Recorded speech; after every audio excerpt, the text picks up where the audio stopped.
So Matt, you've got this really unique blend of like attorney, real estate investor, which I think is pretty cool. I think that's going to be pretty helpful for people when it comes to sort of investing in real estate, but then also you bring a different perspective. So I wonder how did that blend happen?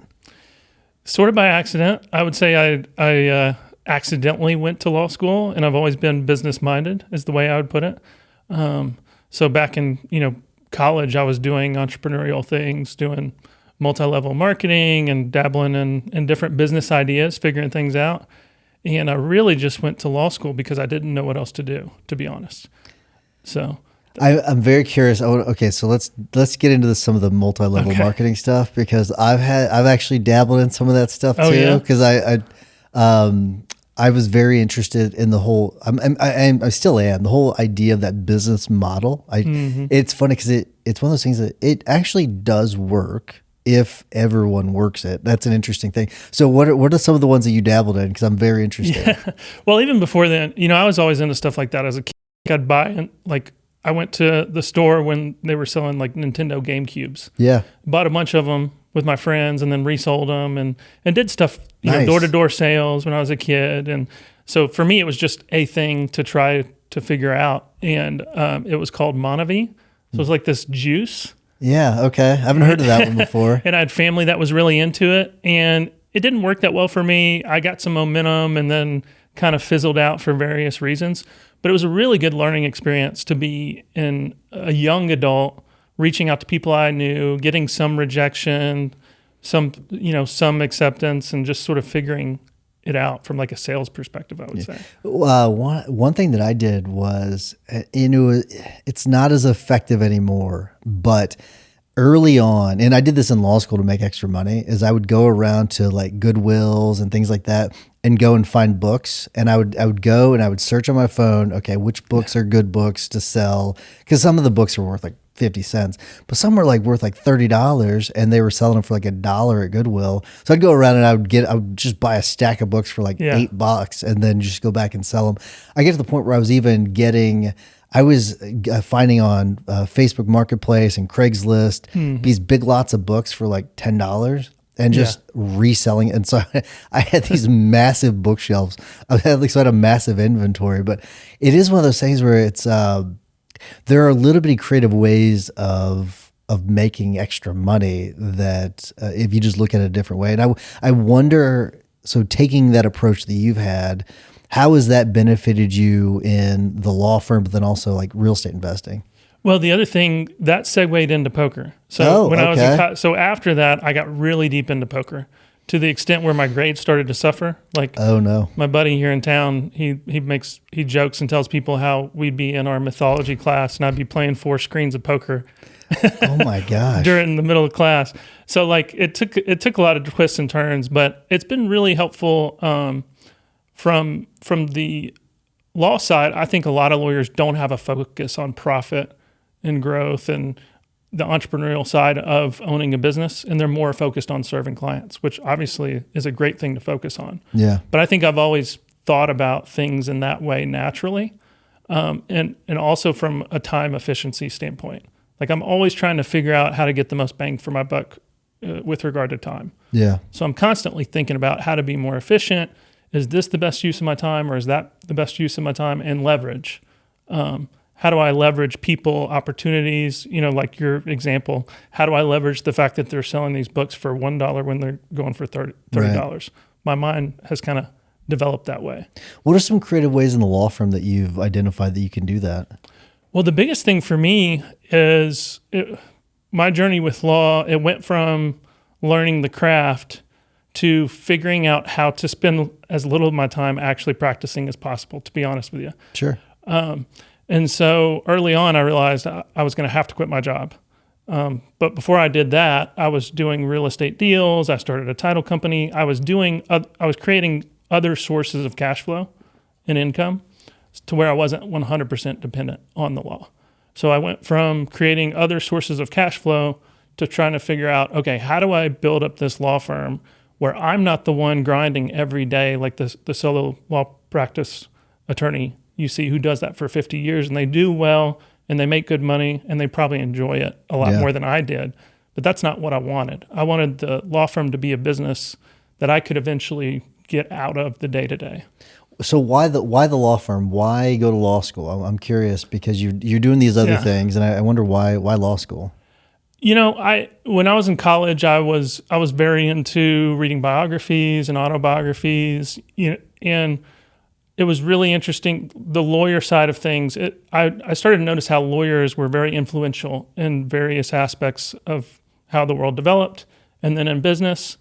And I really didn't overthink it much, other than I was teaching middle school at the time, and I knew I didn't want to do that. That's, oh my gosh. Yeah. You there's, okay, we're going to get into that too. Okay. Yeah. So I knew I didn't want to do that long term. And it just seemed to me that I could learn a lot, I could grow a lot, and then I could apply that in any of the areas that I was interested in. And that's about as much as I had figured out. Gotcha. So it's funny because like there are people that have law degrees that you're like, oh my gosh, like Tony La Russa, the former manager of the Cardinals and the A's, and like he had a law degree. But I do think you're right. I think that having a law degree is, even if you don't even use it, is extremely beneficial. Right. Yeah. So when it comes to like the actual law firm, what is the ultimate goal? I know you want to get it to the point where basically it's running itself and you can kind of, I guess, step away. And sometimes I've heard people refer to that as the owner's box in a way. Yeah. So do you think that is actually possible when it comes to running a law firm? Yeah. I mean, I absolutely do. Hopefully I'm not disproven. Yeah. I mean, I hope you're right. Because to me, like almost anything in life, it's sort of an experiment. But yeah, I think it's possible. I kind of decided the only way it was going to be possible was for me to let go of control of a lot of things and find partners and partnerships that worked, where we could use each other's strengths. So I tried for years to do that, and the problem is it was a learning curve, figuring out how to hire people and how to partner with people in a way that would actually mesh together. Yeah. I do think it's possible. I don't think, I think if you go into any business trying to be 100% passive, you're likely to be disappointed. Sure. It takes work. It's just, you can build a business in a way where what you're doing and the value you're bringing aligns with your strengths and your personality, right?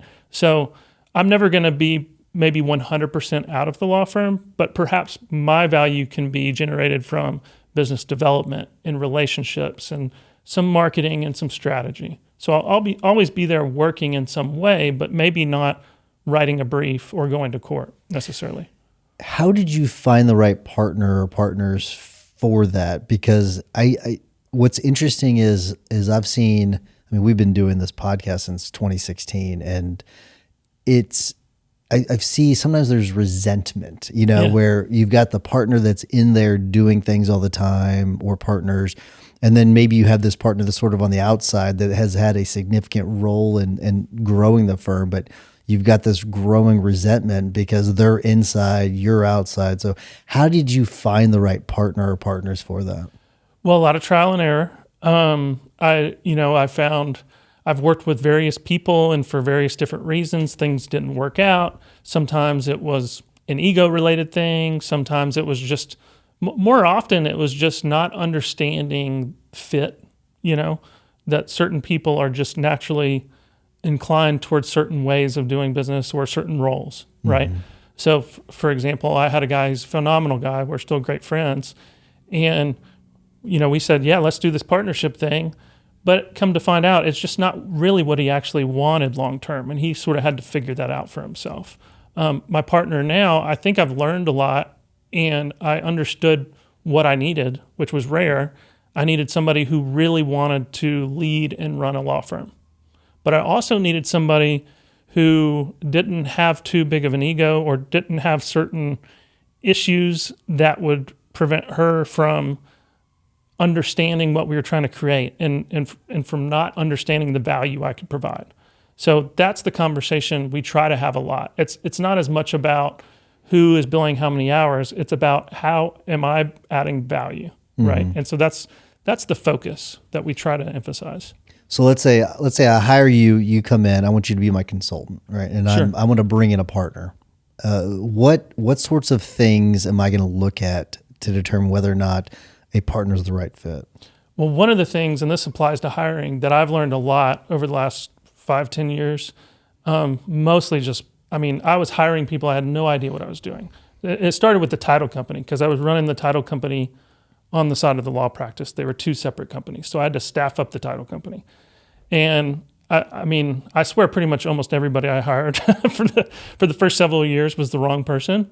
And I really started to understand the value of getting to know that person on a deep level. So we do a lot of personality tests and intermetrics and multiple layers of interviews now in a way that I didn't used to do. Sure. To really nail down who is this person, where are they going to thrive? Like, what are they meant to be doing? And you got to figure out, is this role what this person is basically designed to do? Or are they having to kind of change themselves and morph themselves to try to adapt to that role? And then you got to go into also the character, ethics, personality side of things too. But it starts with the fact that for most roles, 90% of people are just not a good fit for that role or more. That's true. Are there any particular personality tests that you all prefer? Well, I lean on a business coach because, I've realized I've tried to do too many things, and I can only master a few things. Sure. Maybe in a lifetime, certainly at one time. So I lean heavily on a business coach for that, and he does like 5 different personality tests.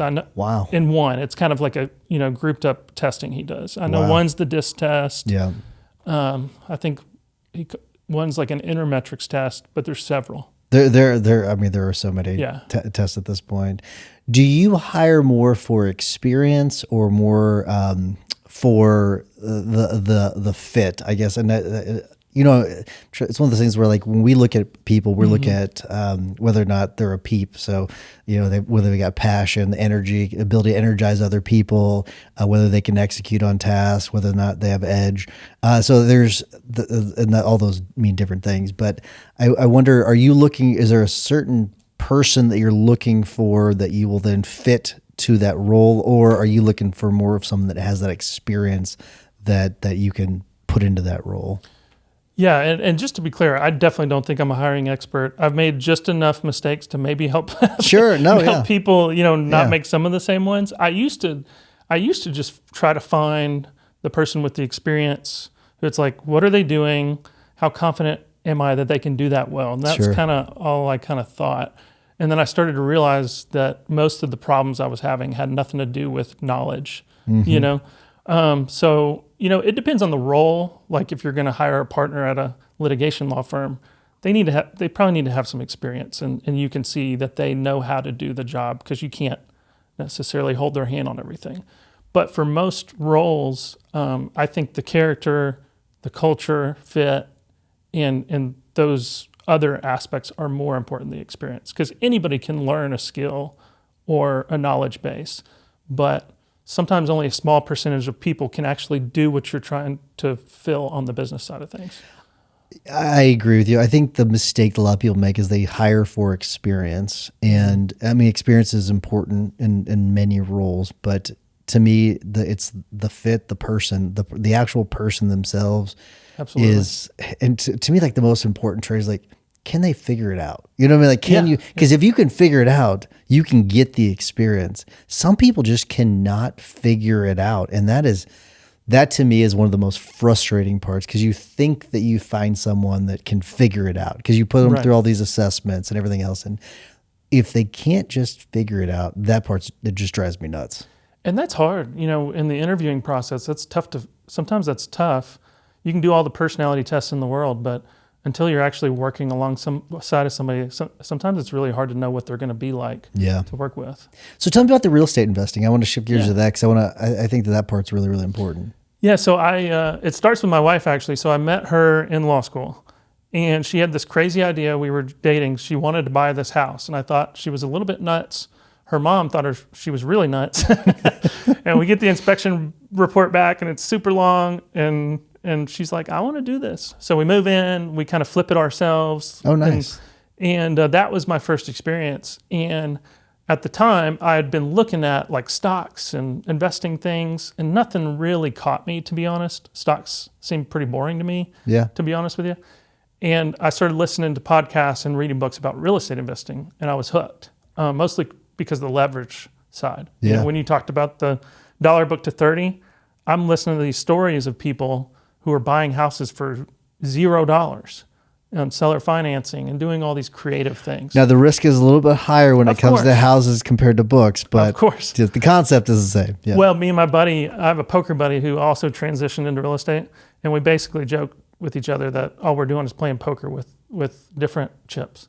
Interesting. Okay, so tell why is that? Because I want to help me understand that part of it. Because I look at it differently, but I don't play poker, so I want to hear that. I mean, it's not a perfect analogy, you Sure. know, but I mean, what you're doing is you're playing a game basically where there are certain rules to follow.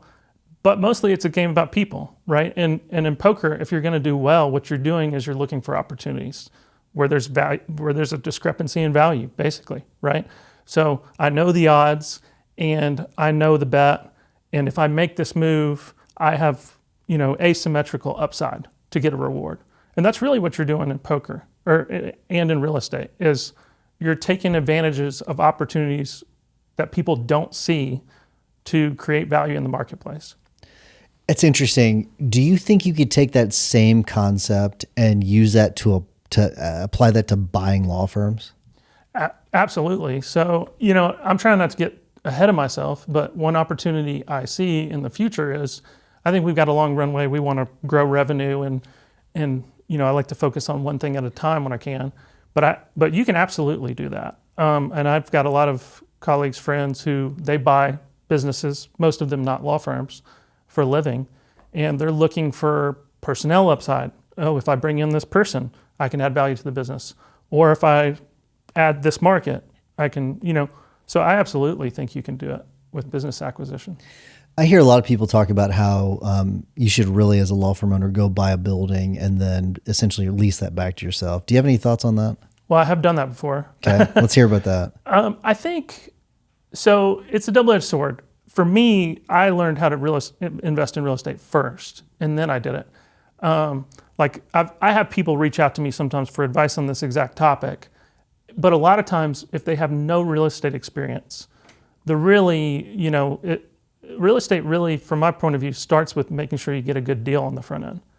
And if you don't have any real estate experience, it's kind of hard to understand whether you're getting a good deal or not.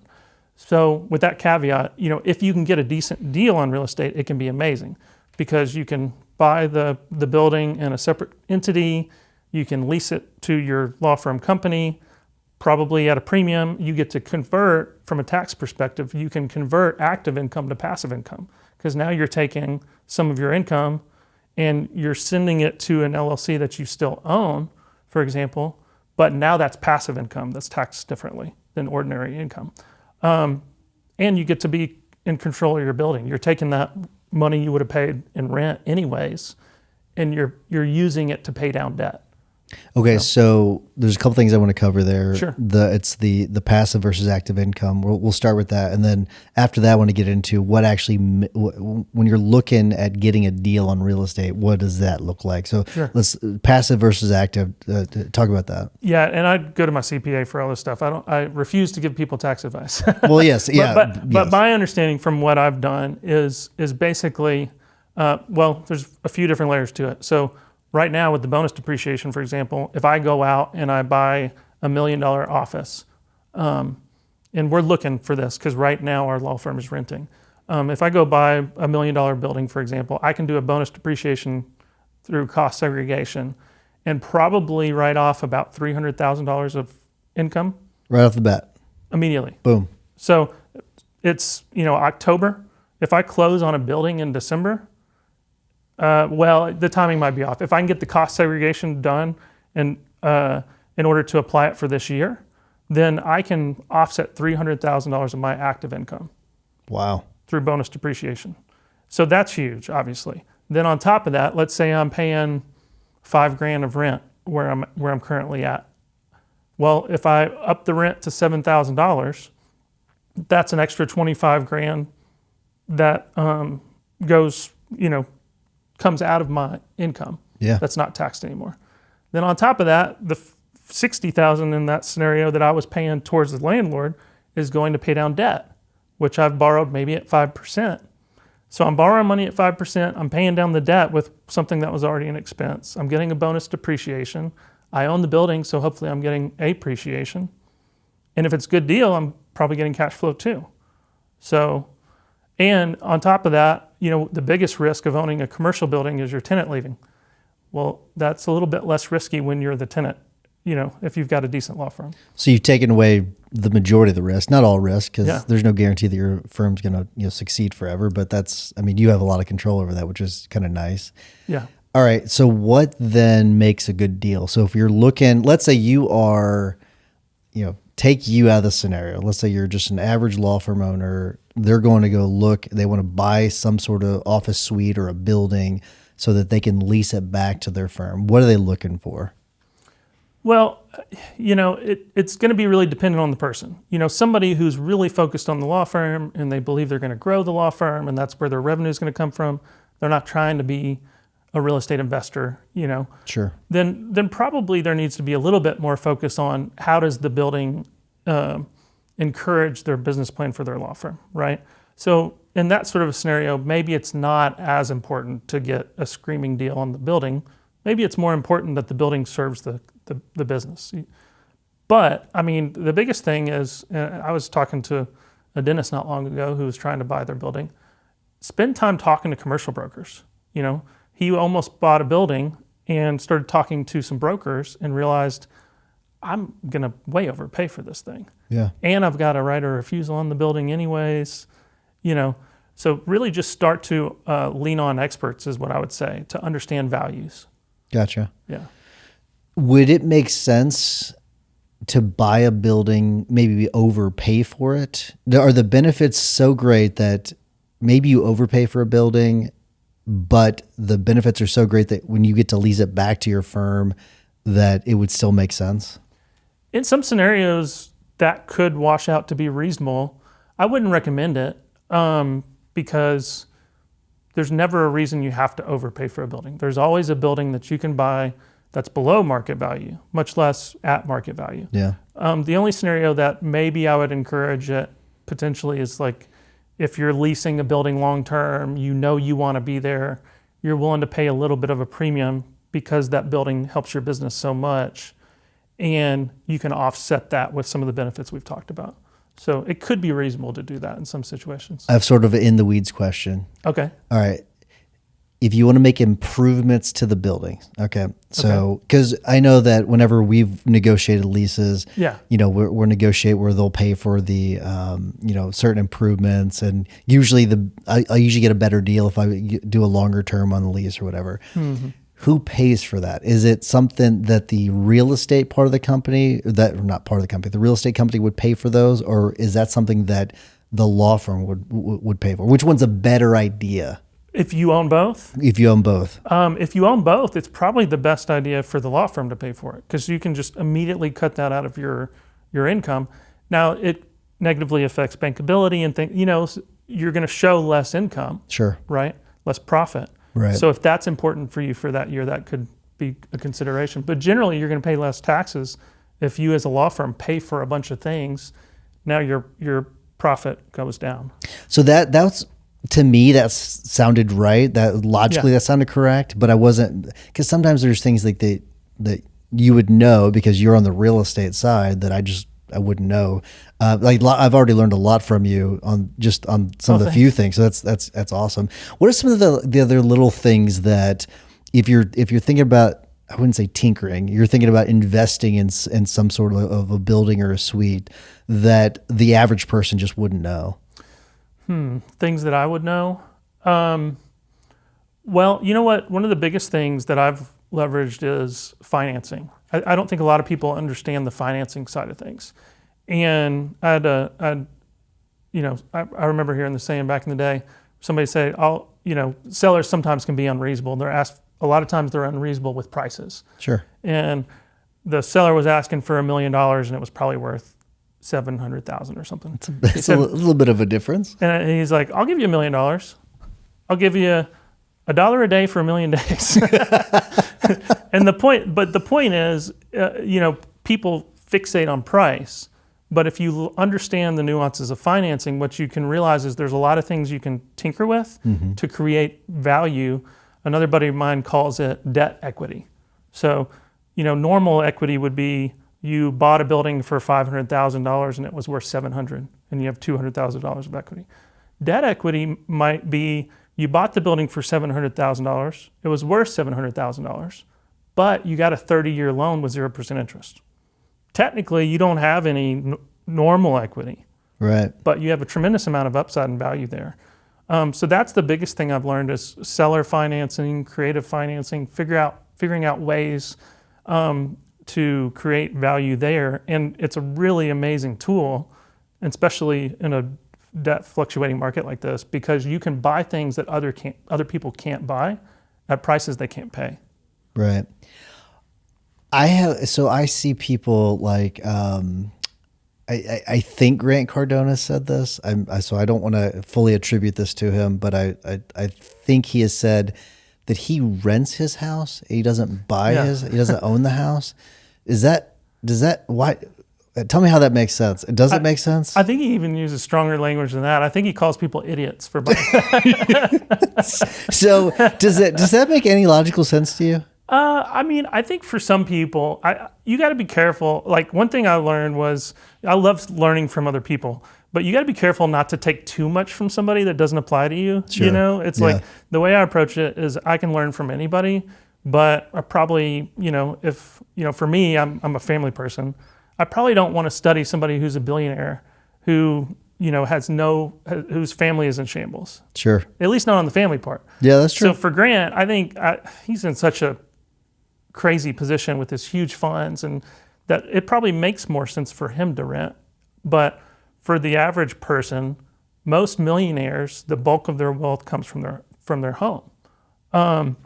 So in theory, if you can take your money and you can reinvest it in something that makes you 20%, perhaps your law firm, for example, you could let's say you got to put $200,000 on a house to buy it. But you're really confident that if you put $200,000 into your business plan, that you're going to grow your law firm substantially. Maybe it makes more sense for you to rent because then you can take your cash and maximize the return on it. So I think that's mostly what he's getting at. He's getting at taking your cash and getting the most return at it. But the reality of it is most people and probably most lawyers, that's not really their skill set, right? So it depends on who you are. You need to understand yourself, what you're good at. Some people are better off taking more passive and safer approaches to building wealth. Got it. All right. So you had a title company. Do you still have the title company? No, okay. I don't. So you had the title company though. You have a real estate firm. You have a law firm. You've done the poker. You were a middle school teacher. I mean, you've done a lot of different things. I used to own a property management company too. Okay, and we haven't gotten to that, right? So lots of things. What soft spots in the market do you see now? And I'm talking about generally, and it could be in the legal space, it could be outside the legal space, but I do wonder because what's interesting to me is I've seen a massive investment in legal tech over the last few years. We're talking about massive amounts of money have flooded into the legal sector. Yeah. And I'm wondering if that is a soft spot in the market generally. I'm using market very loosely. Yeah. So I wonder if you've identified any other spots where you think you might want to invest. Well, I mean, from the business side of things, let me start with this actually, because I think one thing that's going on that people are sort of aware of, but maybe not fully up on, is the inflation dynamics. So one thing I did years back is I took on as much debt as I could, which might sound counterintuitive, to buy assets that I felt comfortable I could hold on to. And one of the reasons I did that is because with the money printing cycles we're going through, the values of the dollar is getting devalued tremendously. Mm-hmm. And I don't think there's very little indication to suggest that's not going to keep happening. So the first thing I would say is get a hold of hard assets. Like start, using your money wisely. Stop letting the lifestyle creep go up so much. Take as much of your income as you possibly can and get a hold of as much hard assets as you possibly can. That's one thing that I think is applicable for pretty much anybody. whatever that means for you. Maybe it's buying one single family house, maybe it's buying gold or Bitcoin. I think that's super important. With the AI stuff, I mean, my personal philosophy is that one of the things it's going to do is in businesses where it has a lot of application, it's going to, like in law, for example, I think it's going to be a leverage point for smaller boutique firms to compete with larger firms. I think it's going to be like gasoline fuel on the fire if you're trying to grow, because you're going to, as we develop this AI, I think we're going to figure out ways to do a lot more with less people. And I don't know about for you, but for me, the hardest part of owning any of these businesses has been the people side of things. Sure. So if I'm now all of a sudden, maybe to do $2 million, $3 million in revenue, whatever your number is, with 1 or 2 or 3 or 4 less people, that's a huge advantage. Massive advantage. And I think that's an advantage that's going to be more for the smaller businesses than for the people, than the big firms with 200 people in it, potentially. Now, some of them will figure out ways to take advantage of it, but my suspicion is that like small entrepreneurial business owners will get the most benefit in areas like law. I couldn't agree more. The ability to leverage AI is such a leveling of the legal industry. There is, if I were running a massive like Morgan & Morgan style firm, I would be worried right now. I really would be, because there is a mass. I mean, like the advantage. It's now my worry is that the smaller firms are not going to use AI and leverage it because they are smaller and they're all busy all the time and everything. But if they'll take the time to invest in that, I think there's a massive opportunity for them to take leaps and bounds. Totally do. So I think you're 100% right about that. I'll tell a really funny story. It's funny now. At the time, I felt bad, but so like our firm has got this culture of everyone's wanting to use AI and everything. And Perplexity just came out with their Perplexity Max level. They have this email assistant, and it is really good. Oh, really? Really good. Oh, nice. And my executive assistant went into our COO, my wife, her office the day after, and I actually was playing around with it. I was just playing around with it. I set it the night before. I had our Guild Live show that morning, Wednesday morning. So this was a Tuesday. I was just playing around with it.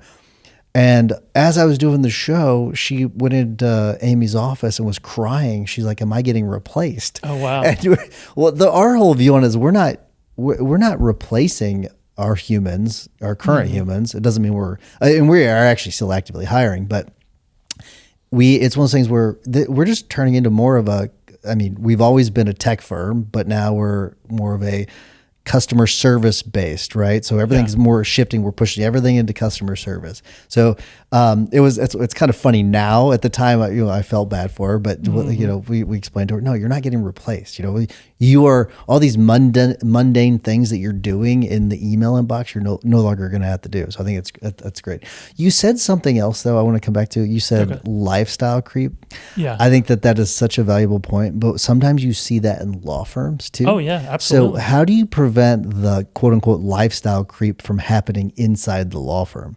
Well, I'll tell you what I think the biggest thing is people, and myself included, we have this 90% of human beings, I think, are so concerned about what people think about them that they don't even really necessarily know we're like. Yeah. I think that's what's driving a lot of it most of the time, where they feel like they need to have the office that's as nice as the other firm. They need to have the reception area that's as nice. They need to drive the car that's as nice, live in the neighborhood with the HOA, be a part of the country club. They think they need all the things, and they don't need hardly any of the things. I was running the law firm out of, I bought the building. I bought an office building. It was vacant. I moved my law firm in. At first, we had a lot of space. Yeah. But as soon as we found tenants to replace it, we were basically working out of a closet. I guess that's a good thing. Yeah. And and so I just think, and I think it's really undervalued, because when you take, if you take 10 or 20 or 30% of your income personally or revenue, and you can reinvest it, and you go look up the charts of compounding, they say it's the eighth wonder of the world. Yeah. Go look at the charts of compounding of what your business would do or what you personally would do is if you just took like 10% of what you're wasting and you found ways to reinvest it over the next decade. And it's astounding, the difference between those two people. And that's one of our secrets as a family. What we did was we took a huge chunk of our income, reinvested it into hard assets. So I'm hoping as a firm, we spend a little bit more on certain things now as we're growing, but I'm hoping that we can continue to be very frugal so that we can, push that into fueling more growth. Do you think that as AI becomes more prevalent, that those hard assets are going to be more valuable? I don't know what AI is going to do to hard assets. To me, it's all about the inflation, personally. I think AI is just going to, I think AI and cryptocurrency are probably going to pair. Like a lot of these digital assets maybe will be fueled by AI, but I'm not so sure. If anything, I think AI is interesting in the sense of more rural areas and office, like how that's going to all interplay. Yeah. Like I'm kind of concerned about the downtown office landscape for the future.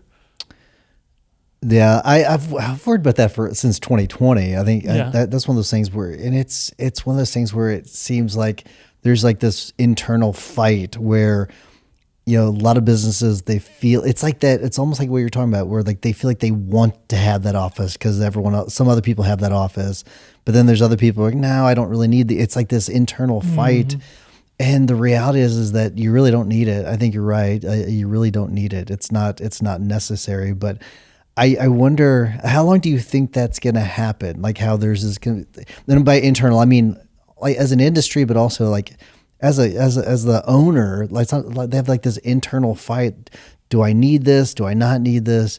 So how long do you think that that's really going to happen? And to the point where eventually, I think eventually people are going to be like, okay, we don't need the downtown office. Yeah. So how long do you think that's going to go on? How many more years? I don't know. I mean, I'm just making predictions are one of those things where you just throw things out there. Sure. At least, well, I'm going to get it down the record. Half of them are wrong, but yeah. I think it's going to slowly develop over the next decade where, like you've got Starlink, I think if I understand the technology right, used to be if you moved an hour away and you were in the woods, you really didn't have cell signal. You didn't really have Wi-Fi. I don't think that's going to be the same anymore. No. It also used to be that you just couldn't get a job if you weren't willing to interact on a daily basis in an office setting. That's not really the case anymore. So I can't really see a reason that trend doesn't continue. How long it takes to play out and what the end result means, I don't know. Yeah. All right, so let's talk about Anderson and Harrison. Okay. So you just started it 7 months ago, which I think is an interesting thing. So you're fresh into it, and you started to go. You went with instead of a solo, you went with a partnership. And was that solely because you wanted to scale this into something where you can be in that owner's box, or were there other factors at play? Yeah, well, so I had started my own firm back in 2020, mm-hmm. and I had tried to bring people on with the mentality of that will be my partner, and I never could get it to work. My partner now is Jeannie Harrison, and I've known her since law school. And so secretly, I've told her this already, but she was on I had a little list of people who it might work, and it wasn't very long, and she was at the top of the list the whole time. Wow. So I'd always thought, man, but she was working, she was making good money, she was doing her thing. I didn't know that it was ever going to be realistic, but we stayed in touch. And so I just had a feeling and instinct that she would be the perfect partner.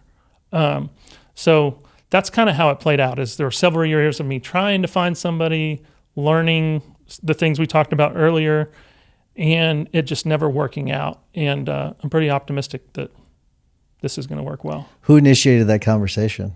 Well, I originally initiated it years back, and I found I'd sent her an offer several years ago.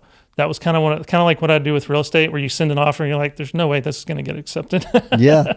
So I'd done that, and I'd always told her, hey, I'd love to work with you or whatever.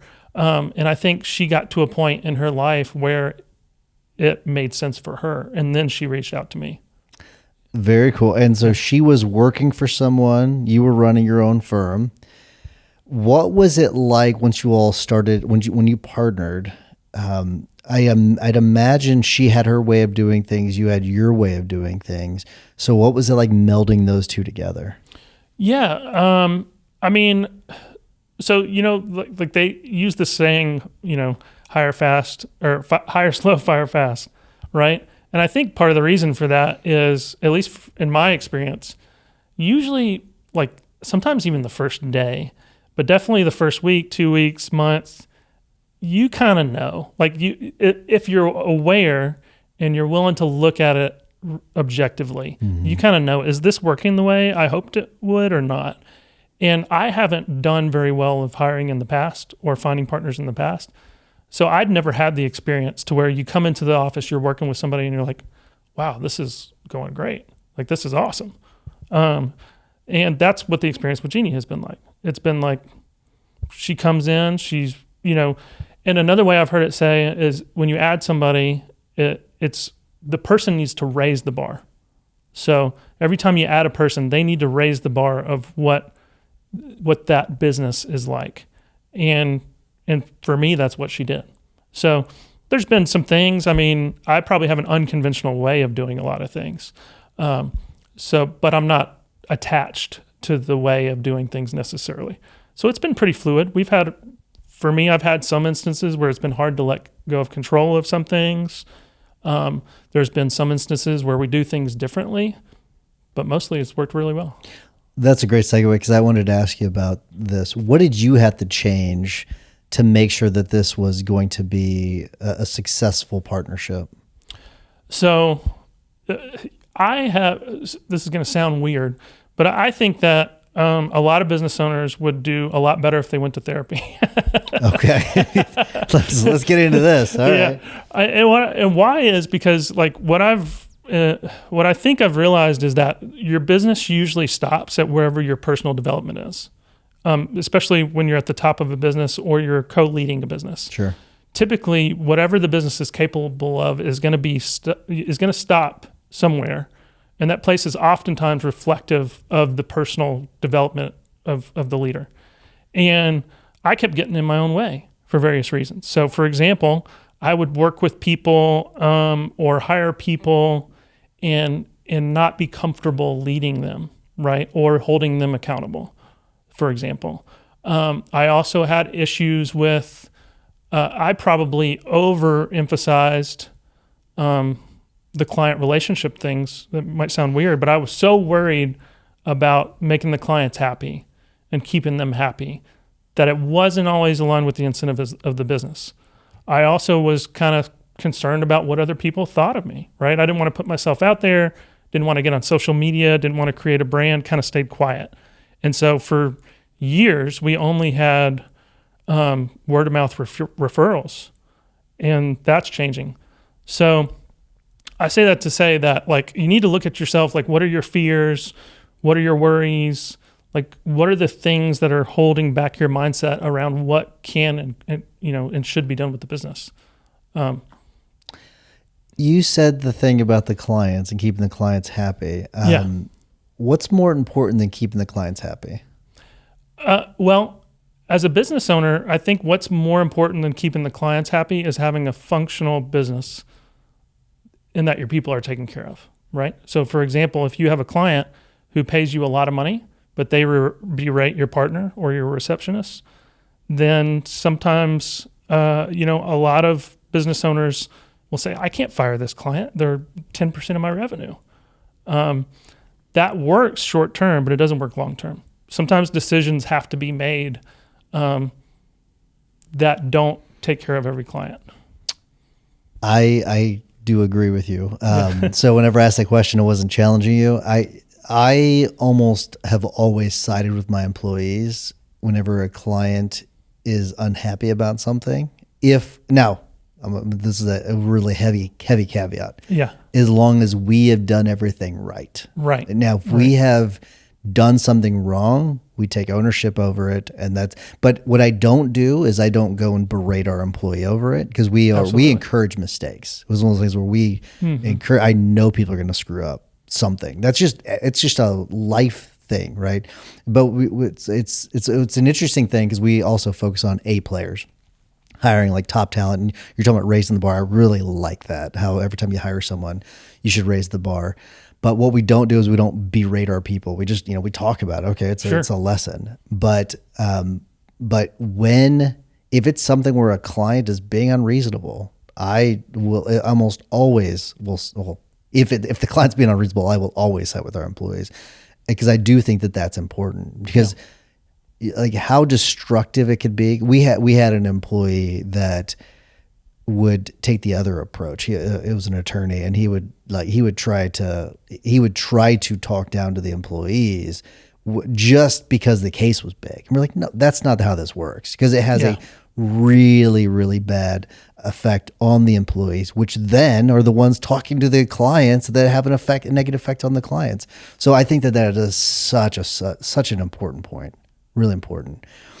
I want to shift gears to who runs the firm, because it's similar, but I do want to know who is running the firm. And by the way, Jeannie will probably listen to this, so I know. Well, so who's running the firm? Who's in charge? Basically, her. There are aspects of things that I'm in charge of. Like I handle more financials. I handle more if there's collections issues, a lot of client relationships and business development, things of that nature. So a lot of the business side of things I'm still running, and she's kind of more learning because she hasn't done that before. But as far as the day-to-day, hey, run the cases, that's her. So who's in charge of hiring? Right now it's kind of joint ownership, but I'm doing more of that and taking more of a leadership role on that. Gotcha. Because I've already made a lot of mistakes. Sure. I would imagine she would make a lot less mistakes than I did, but hopefully I can, help her. Hey, here's what I did wrong the last time and why I don't think this person's a good fit this time. It's interesting because you talked about your hiring process a little bit, and it's somewhat similar to ours, because we have multiple interviews, we have multiple assessments, we have a personality tests and all that. And I think it's really important. Sometimes what I get criticized for by other attorneys is the length of our hiring process. And I will not apologize for it. It's one of those things where we take several weeks and months to do these assessments and tests and the interviews, because I think it's really I could game almost any hiring process if you don't put people through enough different scenarios, just because it's just like a test. You prep for it, you can game the system, but getting to truly who that person is really hard, and we still make mistakes with it. But I wonder how was it just trial and error, or did you go and did you learn your process somewhere? How did you figure yours out? I don't think I have, to be honest with you. Yeah. I think some of the things I'm telling you today are more aspirational than what I've actually done in the past. I think I'm just now getting to a point where I think I know what I want to do for the future, if that makes sense. But I mean, anybody who's had to fire somebody, especially for a high paid role or an important role, it is so painful and it is so toxic sometimes, and it costs you so much money to work with somebody for 6 months, and then you got to fire them, and you deal with the departure, then you got to find the next person. And it's also like a huge momentum swing in the wrong direction. And the opposite is also true. When you find somebody that's a rock star, and they come in there and they raise the bar, and you're and everybody is performing at a higher level, it's very, very valuable. So I agree with you. I mean, it's a tough environment. You've got to be competitive, right? And some people, you find a good person, sometimes you got to make an offer in a reasonable amount of time. But I think your way is probably better. So what's interesting is you went 5 years. You had your own firm. You went through all these mistakes and everything. And when it comes to hiring, firing, when it comes to just running the firm in general, And then you bring on a partner. What was the most surprising thing, or what are some of the most surprising things about this partnership that you've learned over the last seven months? I mean, the biggest thing is kind of what I'm referencing, is how much of a difference it makes when you find the right person with the motivation and the drive, and they're in there doing exactly what they want to do, and they're good at it. It makes a huge difference. And there's nothing wrong with any of the people I've worked with in the past. It just wasn't what they really wanted. It wasn't the fit for them. That's the biggest thing I've learned, is it's just opened my eyes to how much possibility there is if you do take the time and you're really intentional and you're really clear on who you want, what you want, and you take the time to find that person. Yeah. The vision for the firm, what is your, and I know I'm not talking about you basically going to the owner's box. I'm talking more like big picture for the firm. What do you want to happen with the firm itself? Are you thinking more of a regional presence, local presence, national presence? What are you thinking? Do you have a big picture vision for it? Well, I won't get too carried away. I've got ideas on like 10-year vision and bigger vision, but I try not to get ahead of myself. I mean, the next step for us is to double our revenue. And then hopefully after that, then what we can start to do is to start taking on other areas of law that we're not, right now we're pretty niche. And I've always been very limited on what I do. I pretty much have only worked with real estate investors for the most part, and real estate owners and developers, and construction litigation and real estate litigation. That's mostly what I've done. Yeah. Jeannie has almost exclusively done construction and construction litigation. So we're pretty narrow, and we're pretty careful on who we take. So I want to focus on doubling the revenue. Then we're going to start talking about adding a practice area, maybe acquiring a firm. But I think the opportunity is just tremendous. I think there's a tremendous opportunity to serve the clients in a way that they don't have access to service right now in our market. And some of it's nothing to do with anyone doing something subpar. Some of it's just opportunities coming up, like the AI. Yeah. And being able to run a firm with less overhead, like things of that nature, where you can create a better experience for the client and the staff. Have you all implemented any AI up to this point? Oh, yeah. Well, the other thing I'll say too real quick is I think that a lot of times law firms appropriately get slack for not having good work environments. And I don't think that's a requirement. It's almost like, it's almost like a fraternity where it's like, you have to get hazed. Like it's like you got to come in and your life's got to be miserable, because my life was miserable, and this is just how you make it. If you want to be a law partner and make decent money as a lawyer, then your life's probably got to be hell for a decade. And I just don't think it has to be that way. I don't think you have to structure your business that way, especially moving forward. Maybe you did at one point in time, but at this point in time, you can start a firm, find out what client you want to serve, leverage technology, leverage AI, and I think it's possible to create a different work environment. Right now, we're kind of new in the AI. We use it some for some document review. We do it some to do research. And create research memos. Sometimes we'll use it to draft lengthier emails and create articles, different things like that, kind of base level. Yeah. But we're looking into all kinds of cool stuff. Like, for example, I'm being trained right now on how you can use like an hour of your own video to create modules and videos training that AI, puts your face, your video, and you're teaching the client about things, and you don't have to spend any time on it, for example. It's pretty incredible. It's pretty crazy. I will say this, something more interesting that you just said I want to go back to. Okay. Because you were talking about, being miserable for the first 10 years and, the hazing, all kind of stuff. I agree, but I want to zero in on that a little bit. Okay. I do wonder, do you, and I don't want to give my opinion on this. I'll give my opinion after you give yours. Sure. But are you saying that Is that the same as working hard for 10 years and hustling for 10 years, or is that different from what you're talking about? That's different from what I'm talking about. Okay. Can you talk about the differences? Yeah. Now, don't get me wrong. I think look, there are some things that are really hard to do part-time. I would say being a litigation attorney is extremely tough to do part-time. I would totally agree. I don't know how it's possible, but I've done it for 5 years, Oh my believe it or gosh. not. I've billed less than 1,000 hours for the last 5 years. Wow. Kudos. But it's hard. It's really tough. So I think there's a place for people like that, like Yeah. me, but I think I'm unusual. But for the most part, I'm not really talking about working hard because I'm working hard doing other things too, right? I'm doing investing, I'm doing networking, business development. So I'm not really talking about not working hard.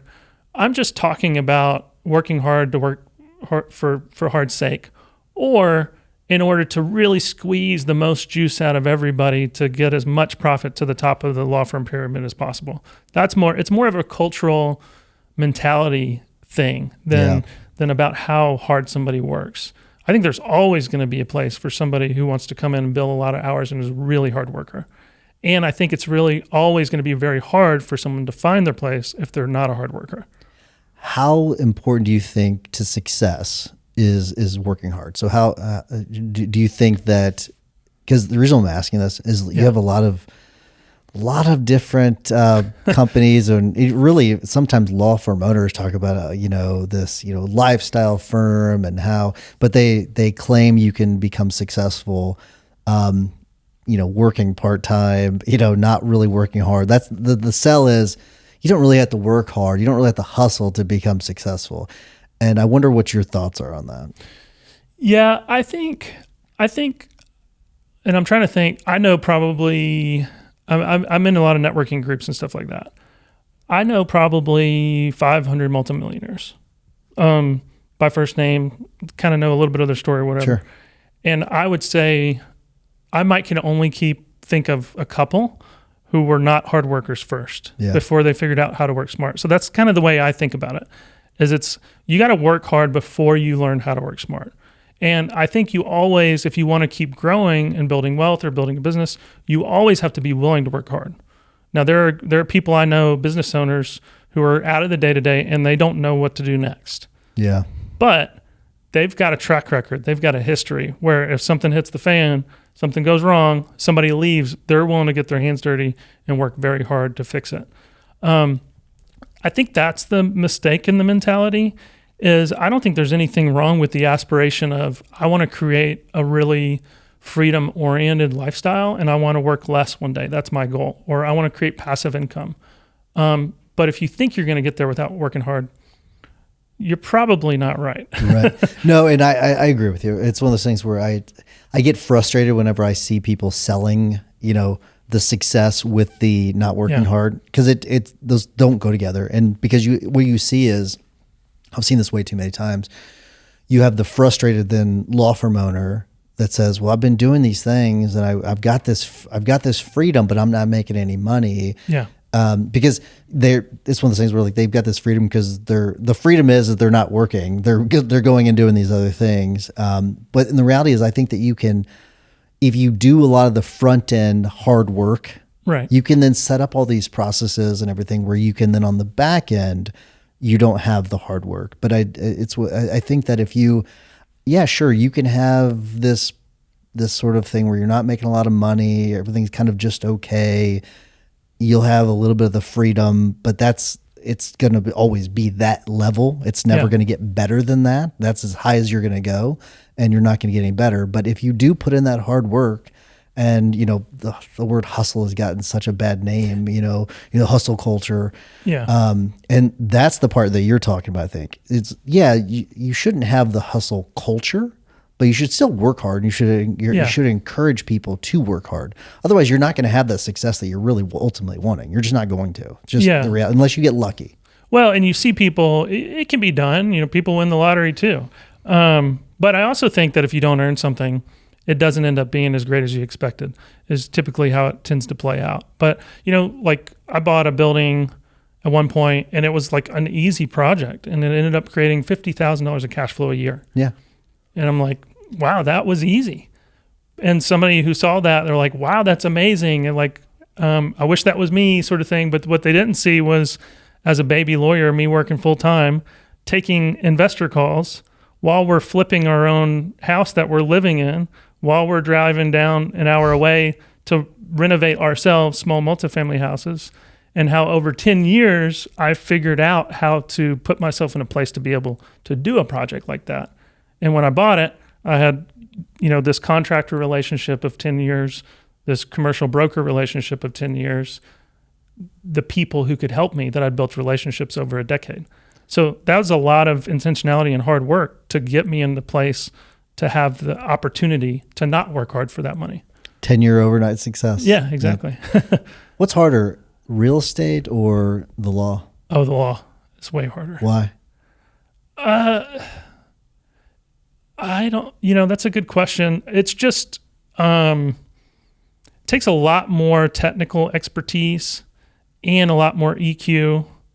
I mean, you're dealing with, and every area of law is different, so I really only know mine. But you're dealing with clients who are dealing with difficult situations. You're dealing with lawyers who are out to basically, got your case. You're in high stress environment. You're on deadlines. And then hiring is tough because you got to find people who are really good, really good. Whereas real estate, I can keep low staff, low overhead, find a good take my time and find a good opportunity. And it's just easy. It's just easier, to be honest with you. Talk about the importance of EQ. You mentioned that. Okay. I think that's a really wise thing to bring up. So talk about that. Well, like in the example of, it applies in so many different ways, but just use clients as an example. There are some lawyers who are phenomenal lawyers, and then at the end of the case, their clients think they suck. Yes. And then there are other lawyers who they're not that great, but at the end of the case, their clients think they're amazing. So there's something there. It's funny you say that because I had it's one of the 3 family law cases that I took on. One was it was a favor, and I'm sure I got just rolled in that case from a legal standpoint. I'm just positive I just got my butt kicked because I was going against some family law attorney that knew what the heck she was doing. Yeah. But her client was just screaming at her in the hallway, and mine was hugging me. It's a completely different experience. But it is interesting how, like, the way you can make someone feel has such a major impact on the relationship. Exactly. I think one of my biggest skill sets that I sort of stumbled into was creating high levels of trust with people in a short amount of time. And then the other one is being selective. I think I learned this from tenant selection. You learn early on as a landlord how super important it is to select the right tenants and to avoid a bad tenant. And I think it's similar with clients. If like the client selection process, I think is under developed in a lot of firms, where it can be really, really nice to have almost exclusively great clients. Interesting. Could you talk a little bit? I was gonna wrap with one other question, but I want to go into this. What is if you're looking at tenants, what are you looking for? What makes a good tenant, other than the ability to pay? Well, you got to be careful nowadays because you don't want to accidentally, if you don't do things in a consistent way nowadays, you can get in trouble with discrimination, things of that nature, even if you're not intending to do something. So, let's just say there's processes in your state you need to follow. But, there's the obvious things like no bankruptcies, bad criminal records, and not paying things on time. There's obvious things like that. Right. But there's also softer things like responsiveness, accountability, responsibility sort of mindsets, things of that nature that you can pick up on as well. You can't use those as much in tenants anymore. If you ever could, because you got to make sure you're doing a fair process where there's no discrimination. But for clients, you can take whoever you want or not take whoever you want. And there's I heard this quote forever ago, which is like, when somebody shows you who they are, believe them the first time. Right. Yeah. I've used that a lot because it's like I used to when because I've basically gotten all my own clients for a very long time. And I'd hear something like, I don't like what they said there. That gives me a little bit of a knot in my stomach, or like, I don't know if I believe what they're telling me. There'd be these different things, and I'd overlook it because I really wanted the client and I really wanted the money. I started to learn that almost every time my gut told me this is going to be a difficult client, I was usually right and worse than I expected. So I just started to be very intentional about feeling the clients out and the cases out. And basically, if it wasn't a definite yes, saying no. All right, let's wrap with this question. And Jeannie, turn the show off. Everybody else, keep watching and listening. But so you're looking at the next 10 years. You can invest in one thing: the law firm or real estate. Which do you choose and why? Well, I mean, I think she would know the answer to this. It would not be the law firm for me, because for me, I'm going to have to be dependent on other people. The reality of it is I got to a place in law where I almost walked away from it because it just was creating too much strain on me personally for my life. I think I'm a good lawyer. I think I'm a really good lawyer, but I don't think that it fits what I want for my personal life long term. And frankly, like I said, real estate's easier and more fun for me. I think she already knows that, but that's a good thing also, because it allows me to come at the law firm from a mindset of, we can create something special here and we can build up something, and it doesn't have to be about me, right? Like, I'm only doing my job with the law firm if I'm helping making people better and creating ways to add value to the other people in the firm. I don't have to, take any certain thing from it. Like, as long as I'm adding value, then I've got a role. Love it. Matt Anderson, thank you so much. Appreciate it. Thank you.